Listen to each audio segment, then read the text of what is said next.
Hi guys, আসসালামু আলাইকুম। Guys, বর্তমানে একটি নিউজ খুবই ভাইরাল হচ্ছে, সেটা হচ্ছে তুফাজ্জলকে ভাত খাওয়ানোর পর পিটিয়ে তাকে হত্যা করা হয়েছে। এরকম শোনা গেছে যে তুফাজ্জল নাকি তিনি মানসিক রোগী ছিলেন।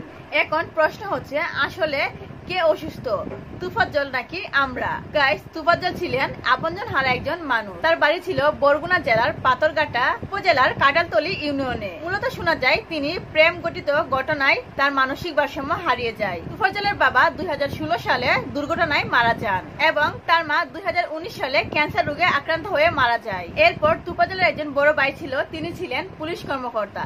কিন্তু দুঃখের বিষয় হলো তিনি ক্যান্সারে আক্রান্ত হয়ে গত বছর মারা যান। তার মা বাবা ও ভাই মারা যাওয়ার পর তার খাওয়ার কোনো ঠিক ঠিকানা ছিল না, এমনকি তার ঠিকানাও ছিল না। অনেক সময় তুফাজ্জল ঢাকার ভবনগুলো তিনি জীবনযাপন করতেন। তারপর ঢাকা বিশ্ববিদ্যালয়ে হয়ে উঠেছিল তার আস্তানা।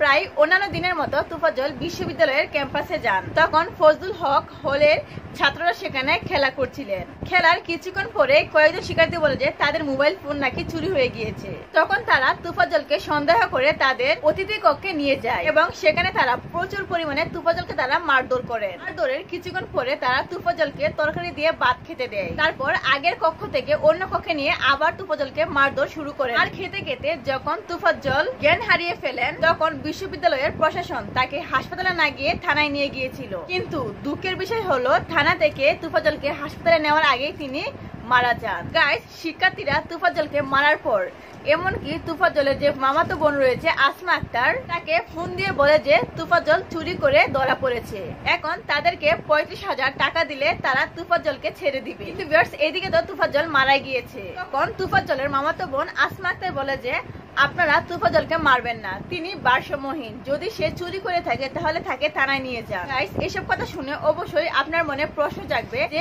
আসলে অসুস্থ কে, তুফাজ্জল ছিলেন নাকি আমরা অসুস্থ? কারণ যে তুফাজ্জল অনেকদিন ধরে সে বিশ্ববিদ্যালয়ে বসবাস করছিল, সে কিভাবে 6টি মোবাইল চুরি করতে পারে, এটা কিন্তু ভিউয়ার্স বিশ্বাসযোগ্য নয়। এবং আরেকটা কথা হচ্ছে, যদিও তুফাজ্জল মোবাইল ফোন চুরি করে থাকে তাহলে তাকে থানায় দেওয়া উচিত ছিল। তাকে কেন আগে মারধর করা হলো? কোনো দেশেই আশা করে না যে তাদের দেশের ছাত্ররা নিজের হাতে আইন তুলে নিবে। যে ছাত্ররা ভবিষ্যতে দেশ চালাবে তারা আইন কানুন মেনে চলবে, তারাই নিজেদের হাতে আইন তুলে নিচ্ছে, আর এটা কোনোভাবেই শিক্ষার মধ্যে পড়ে না।